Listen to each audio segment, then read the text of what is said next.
Auzubillahi minasyaitonirrajim. Bismillahirrahmanirrahim. Assalamualaikum warahmatullahi taala wabarakatuh. Okey, hari ini kita akan masuk kepada permulaan tajuk kita, iaitu Ayatul Ahkam WJ027. Okey. Okey, kita teruskan dengan muka surat 1, iaitu Ayatul Ahkam ni apa dia? Kalau kita baca, Ayatul Ahkam ni adalah segala hukum-hukum yang terkandung di dalam Al-Quran. Okey. Segala hukum-hukum yang terkandung dalam Al-Quran. Jadi ayat Al-Quran tadi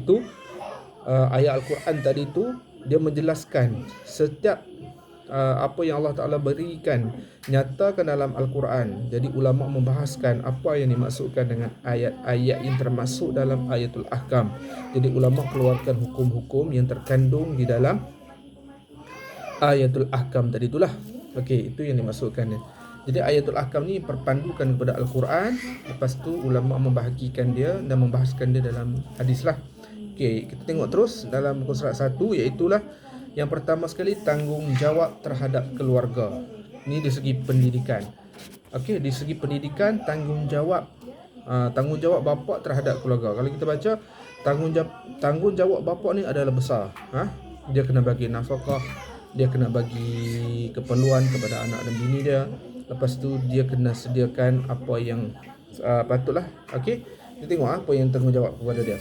Dalam ayat Al-Quran Allah menyebut, Ya ayyuhallazina amanu qunu anfusakum wa ahlikum nara wa quduhan nas wal hijarah 'alaiha malaikatun ghilazun shidadun la ya'sunallaha ma amarahum wa yaf'aluna ma yu'marun.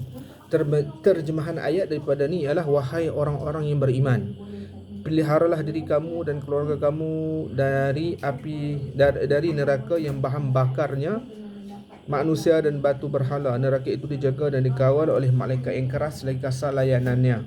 Mereka tidak pernah mendahaka kepada Allah Subhanahu wa taala dalam segala yang diperintahkan kepada mereka, dan mereka pula tetap melakukan segala yang diperintahkannya. Daripada surah At-Tahrim ayat 6. Okey, surat 1, iaitulah ayat ini menceritakan bagaimana seorang bapa dia kena jaga ahli keluarganya daripada api neraka. Tadi itulah dalam ayat ini diceritakan. Okey, seterusnya keterangan mufradat, iaitu makna yang serati dengan dia. Kalau dalam kita belajar tafsir, makna mufradat ni makna yang serati dengan dia. Okey, kita tengok apa yang dimaksudkan dengan ku anfusakum, iaitulah memelihara. Okey, memelihara diri sendiri dengan berbuat taat kepada Allah dan menjauhi segala perbuatan maksiat. Itu yang dimaksud dengan ku anfusakum wa ahlikum nara, iaitu mereka yang di bawah tanggungan seseorang. Okey, di bawah tanggungan seseorang. Nara, iaitu api neraka, tempat mereka yang menderhaka Allah. Siapa yang menderhaka Allah, tempatnya di dalam neraka. Okey, hijaratan, iaitu batu-batu yang dijadikan berhala. Pada zaman dulu, batu-batu tadi itu dibuat berhala, kemudian dibuat sesembahan, kemudian dia sembah batu tadi itu dan dijadikan sebagai Tuhan. Benda itu tak boleh lah. Ghilazun shidad, iaitu kejam yang terlalu keras, yang dikenali sebagai malaikat Zabaniyah. Jadi dalam neraka tadi itu dia ada malaikat. Okey, yang ketuanya adalah Malik Zabaniyah. Malaikat Zabaniyah ni ada banyak, berjuta-juta dalam neraka tadi tu. Tapi yang ketuanya adalah Malik Zabaniyah. Okey. Munasabah ayat, apa yang dihubungan antara ayat 6 dengan ayat sebelumnya, ayat 5. Itulah ayat 5 apa yang hubungannya. Dalam ayat sebelumnya Allah Subhanahu Wa Taala telah memerintahkan isteri-isteri Nabi sallallahu alaihi wasallam bertaubat dan memberi peringatan kepada mereka tentang bahaya menjauhi perintah Allah. Kemudian Allah Subhanahu Wa Taala menyebut dalam ayat ini, ayat 6, diperintahkan kepada semua umat Islam supaya menjaga diri sendiri dan keluarga masing daripada api neraka. Maksudnya ayat tadi ni Allah khususkan kepada isteri-isteri Nabi supaya bertaubat. Okey, itu ayat yang pertama. Jadi hubungan antara ayat 6 dengan ayat selepasnya itu adalah ayat 6 ini Allah Subhanahu Wa Taala beritahu bahawa setiap umat Islam mesti menjaga diri mereka daripada azab siksa Allah di hari kiamat. Maksudnya kena jaga daripada dunia ni, kena jaga dah. Supaya apa? Siksa Allah Subhanahu Wa Taala menanti dari kiamat. Okey, supaya tidak termasuk dalam neraka. yang mana dijaga oleh malaikat yang sangat keras layanannya. Dalam ayat seterusnya, ayat ke-7, Allah Subhanahu Wa Taala menyatakan bahawa malaikat yang menjaga neraka itu berkata kepada orang-orang kafir yang masuk dalam neraka, hari ini terimalah balasan azab Allah Subhanahu Wa Taala yang tidak ada kemaafan lagi. Jadi bila masuk dalam neraka, tidak ada kemaafan bagimu. Itu yang dimaksudkan dengan ayat yang surah ya ayyuhallazina ayat yang menceritakan tentang kena menjaga ya ayyuhallazina amanu ya ayyuhallazina amanu qu anfusakum tadi itu kan. Okey. Seterusnya apa lagi? Tanggungjawab untuk mencapai kebahagiaan di akhirat. Bila kita buat benda yang baik, bila kita mencegah kalau kata isteri kita, anak kita melakukan kesalahan. Kesalahan itu melibatkan yang Allah Ta'ala murka. Jadi kita tegur dan kita menasihati dia. Kemudian dia betul-betul ikut kita. Kemudian kita selamatlah dengan keluarga kita daripada api neraka tadi tu. Seandainya kalau kita tidak menegur, kan, tidak menegur, kemudian apa yang terjadi? Kita tak menegur. Sekali kita sekali, kan, sekali suami, sekali bapa, sekali masuk dalam neraka. Dan sekiranya yang ketiga, kita menegur tetapi anak dan isteri kita tidak mengikuti apa yang kita tegur, maka Allah Subhanahu Wa Taala akan melepaskan kita daripada azab neraka, dan anak dan isteri kita itu termasuklah daripada golongan-golongan orang-orang yang Allah Subhanahu Wa Taala murka. Seperti mana yang berlaku pada zaman Nabi Allah Nuh, yang mana ketika mana Nabi Allah Nuh buat kapal tadi itu, orang kata dia gila, orang kata dia macam-macam, sehinggalah Allah Subhanahu Wa Taala menenggelamkan umat kaum Nabi Allah Nuh. Sehinggalah Nabi Allah Nuh tadi itu berlayar naik di atas kapal tadi itu dengan air yang besar, yang air yang memang tidak ada banjir yang sehebat banjir yang berlaku pada Nabi Allah Nuh. Apa yang berlaku? Anak-anak tadi tu dia kata apa? Dia sanggup naik daripada bukit tinggi. Jadi Nabi Allah Nuh tadi tu panggil anak dan isteri dia untuk beriman kepada Allah SWT. Naiklah, dia kata tak nak. Sehinggalah Allah menenggelamkan dia itu. Sehinggalah dia memohon kepada Allah berikan hidayah kerana dan kemudian Allah Subhanahu Wa Taala merintahkan kepada Nabi Allah Nuh supaya hidayah itu adalah milik Allah Subhanahu Wa Taala. Dia tidak boleh memohon hidayah daripada Allah, melainkan Allah Subhanahu Wa Taala berikan kepada anak dan isteri Nabi Allah Nuh. Dan anak Nabi Nuh tadi itu termasuklah golongan orang yang derhaka kepada Allah. Okey. Seterusnya kita tengok ayat yang kedua, iaitu ya ayyuhallazina amanu ya ayyuhallazina amanu inna min azwajikum wa auladikum aduwwan lakum fahzaruh wa in ta'fu wa tasfahu wa taghfiru fa innallaha ghafurur rahim. Innama amwalukum wa auladukum fitnah wallahu 'indahu ajrun 'azim.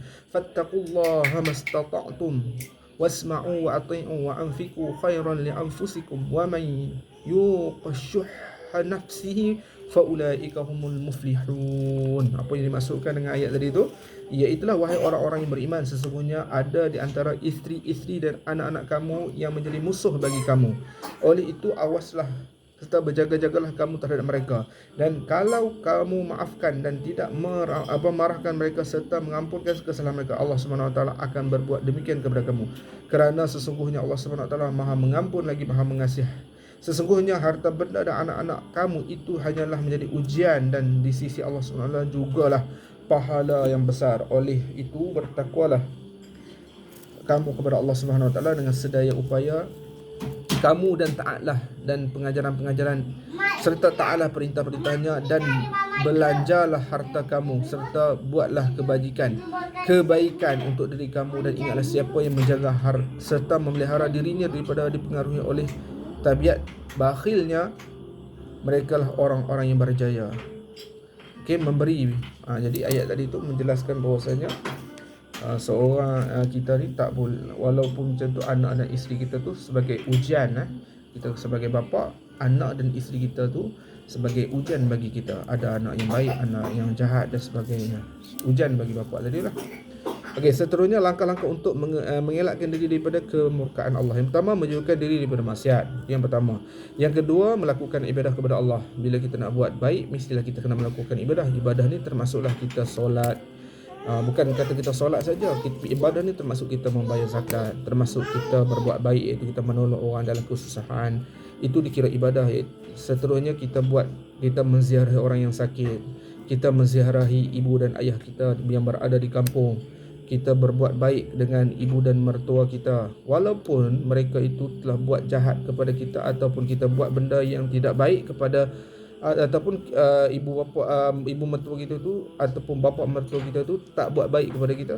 Hakikatnya kita sebagai seorang menantu yang belajar agama, kita akan tunjukkan akhlak yang mana Rasulullah SAW dengan tidak membalas kejahatan yang dibuatkan oleh ibu mertua kita, seandainya macam itulah. Seterusnya, tanggungjawab semua pihak dalam menjamin keluarga bahagia. Maksudnya isteri, bapa, itu memainkan peranan penting dalam dalam mendidik ataupun dalam menuju redha Allah Subhanahu Wa Taala. Okey, seterusnya kita tengok pada muka surat 7, penjelasan tentang neraka dan perbahasan akhirat. Nombor 4, seterusnya apa lagi? Iaitulah penjelasan tentang neraka dalam perbahasan di akhirat. Neraka adalah merupakan tempat pembalasan di akhirat yang penuh dengan siksa kemusnahan dan kesengsaraan. Kita tahu bahawasanya neraka adalah neraka ada banyak ada yang disebutkan dalam Quran adalah neraka hawiyah. Seperti mana dalam surah Al-Qari'ah menyebut. Seterusnya ada neraka apa lagi? Apa tujuan Allah ciptakan neraka? Adalah untuk menyiksa bagi orang-orang yang menderhaka kepada Allah Subhanahu Wa Taala.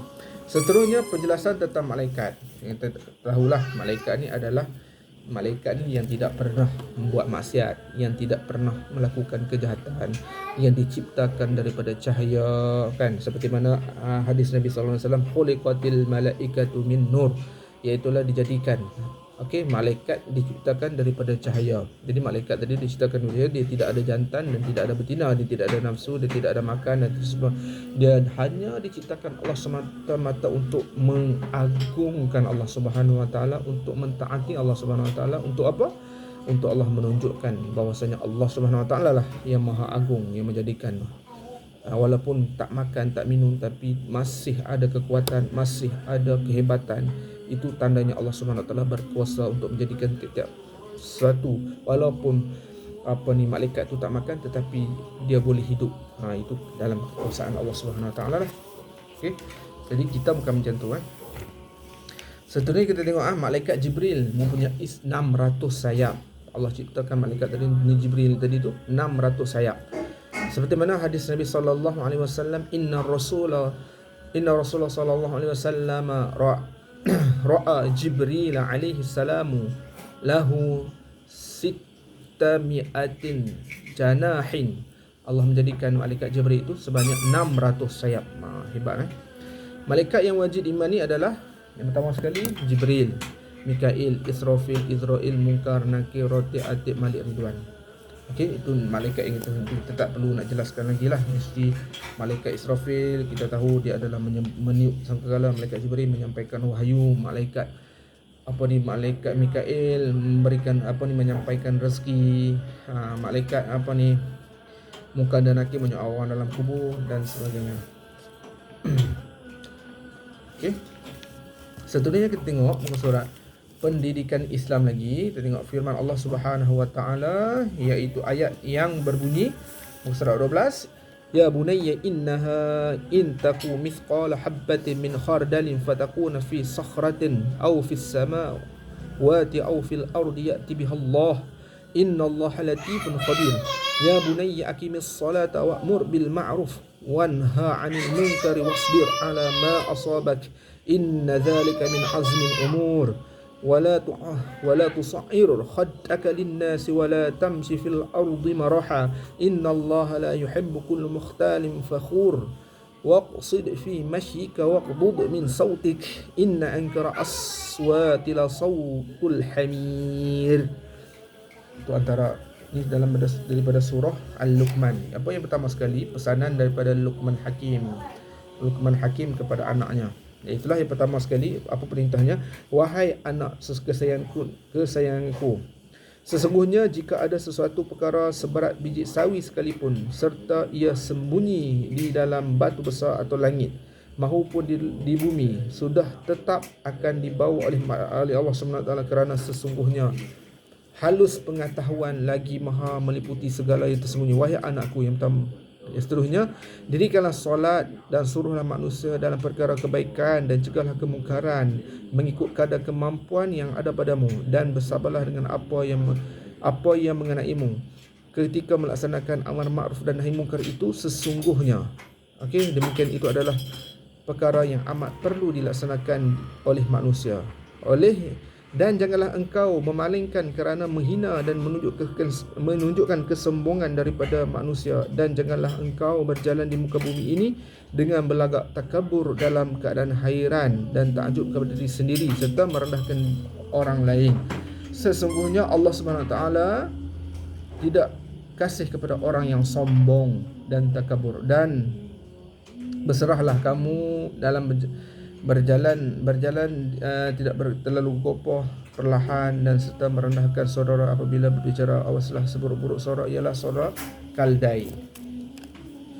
Itu pesanan daripada Luqmanul Hakim kepada anaknya.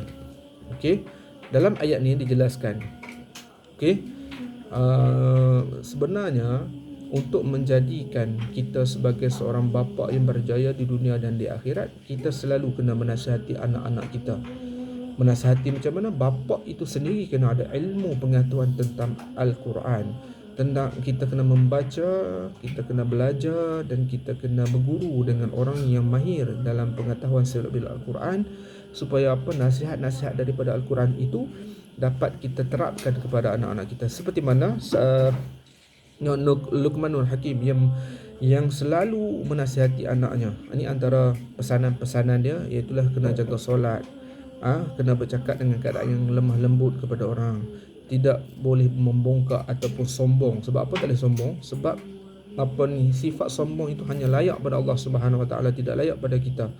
Sebab itu adalah sifat Allah. Kalau kita ambil sifat Allah, bermakna kita telah mengambil sifat Allah, maka Allah Ta'ala tidak akan memandang, dan Allah akan campakkan kita ke dalam api neraka. Dalam hadis menyebut yang mana apabila salah seorang hamba-Ku itu mengambil daripada salah satu daripada sifatku, maka Aku campakkan dia ke dalam hadis kursi, campakkan dia ke dalam api neraka dan tidak akan kembali lagi kan.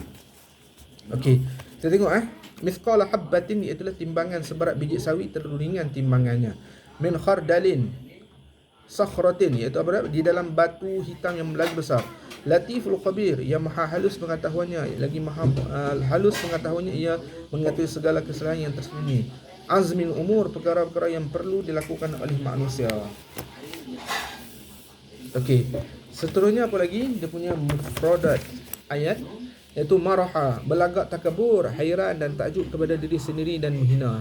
Perkara tadi tak boleh lah selalu menghina. Marha ni maksudnya berlagak, selalu takabur. Surat 14, selalu takabur, hairan dan takjub pada diri sendiri. Allah Ta'ala berikan kelebihan kepada dia, beri kelebihan kepada dia. Dia boleh bercakap dengan fasih, dia boleh bertutur dengan hebat, dia seorang pemidato, dia seorang orang yang banyak idea yang nak dilontarkan kan. Bila dia ada ilmu macam tu, kemudian dia rasa diri hebat kan.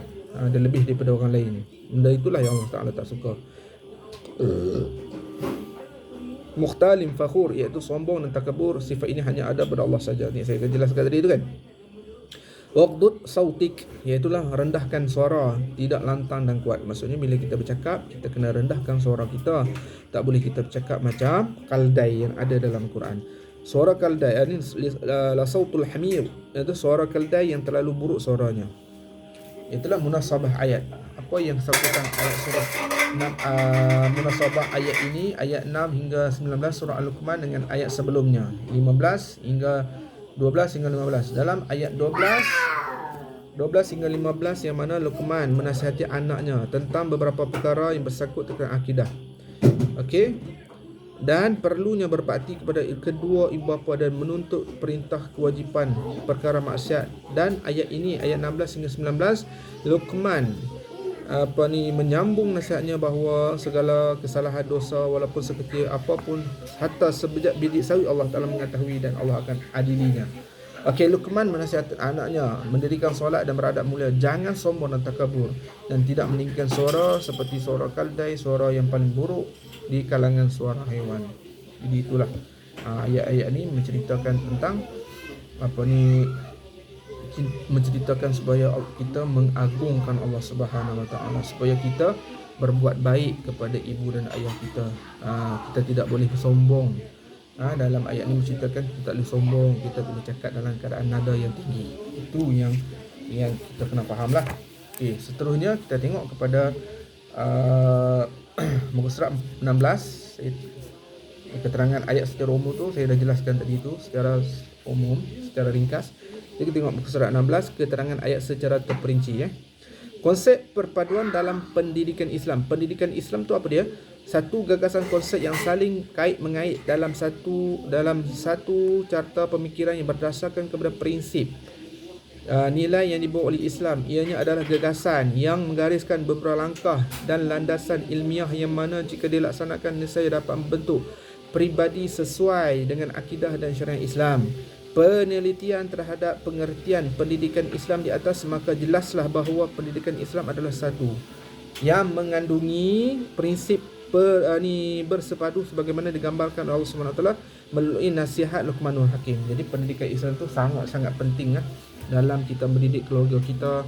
Kita kena ada asas pendidikan Islam, iaitu apa dia? Yang pertama sekali kita kena tahu akidah ataupun disebut tauhid. Akidah dan tauhid ini mestilah kena ada syariat Islam. Bila kita dah tahu akidah dan kita mesti kena tahu juga syariat Islam. Syariat Islam ni apa dia? Tentang solat, tentang zakat, tentang haji dan sebagainya yang bersangkutan dengan amalan-amalan harian ibadah kita.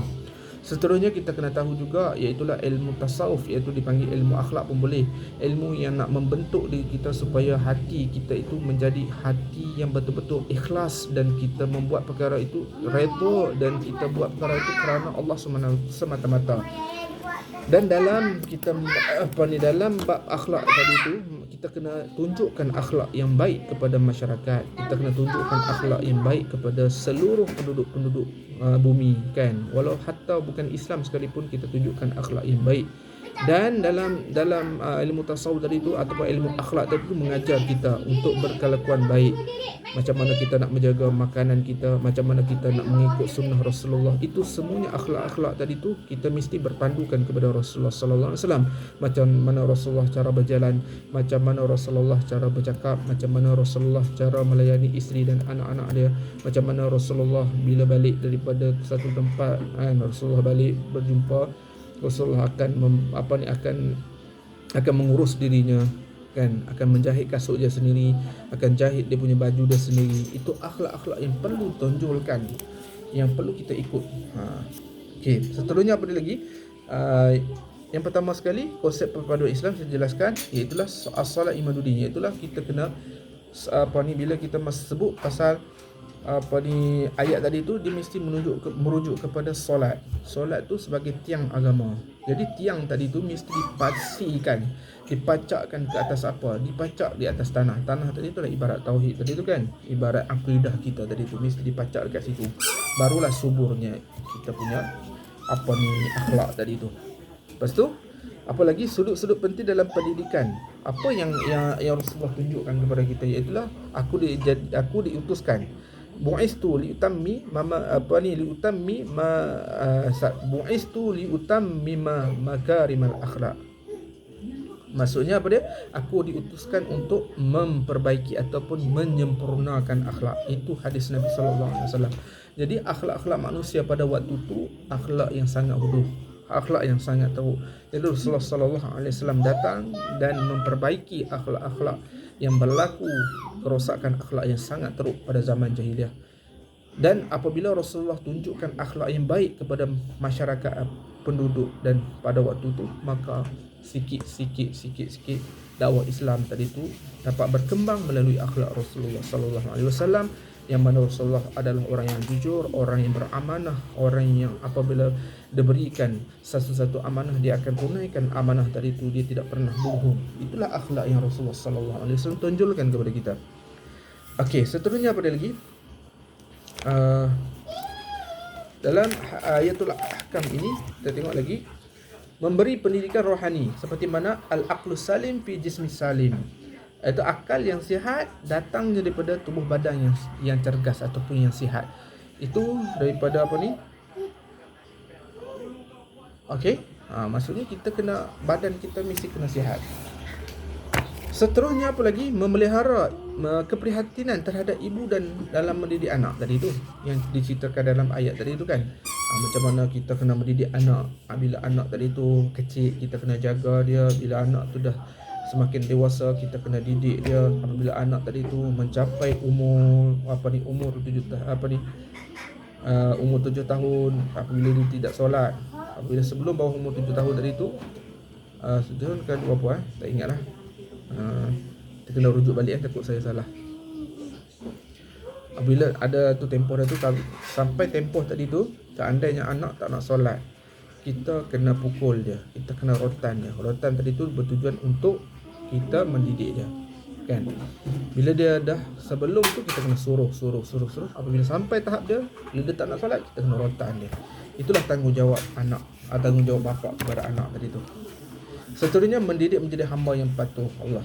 Biasalah bila kita nak buat satu perkara ni, mestilah hujan dari tangan akan jadi. Sebab kita nak jadikan anak kita seorang hamba yang patuh kepada perintah Allah, bukan yang perkara yang senang. Kita sendiri kadang-kadang kita melanggar perintah Allah SWT. Dan macam mana kita nak mendidik anak-anak kita menjadi anak yang patuh kepada Allah. Jadi bermula daripada kita, dan kemudian barulah anak akan ikut perlakuan kita. Seterusnya apa lagi? Mendidik semangat daya juang dan mengharungi dunia. Maksudnya apa dia? Kita kena mendidik anak kita tu bersusah payah dalam menempuh dugaan yang Allah berikan kepada kita, yang berbantu. Kalau kita tengok pada zaman sekarang ni, dengan gadgetnya, dengan maksiat daripada gadget tadi tu kan, yang itulah kita kena betul-betul kita kena cegah. Kalau kita nak bagi gadget kepada anak kita, kita kena tengok dulu kan. Kita kena pegang handset tadi tu, kita kena ada masa ke anak kita kan. Bukan boleh kita lepaskan terus kepada anak kita, sebenarnya anak kita main, kita dah tak tahu apa yang dia langgan apa semua kan. Jadi pengawalan kepada anak tadi tu perlu kepada ibu dan ayah tadi tu. Supaya apa? Supaya kita mencegah daripada kemungkaran. Seperti mana hadis Nabi sallallahu alaihi wasallam daripada an Abi Sa'id Khudri radhiyallahu anhu qala sami'tu Rasulullah sallallahu alaihi wasallam yaqulu man ra'a minkum munkaran falyughayyirhu bi yadihi fa in lam yastati' fa bi lisanihi fa in lam yastati' fa bi qalbihi wa zalika adhaful iman. Itu apa dia?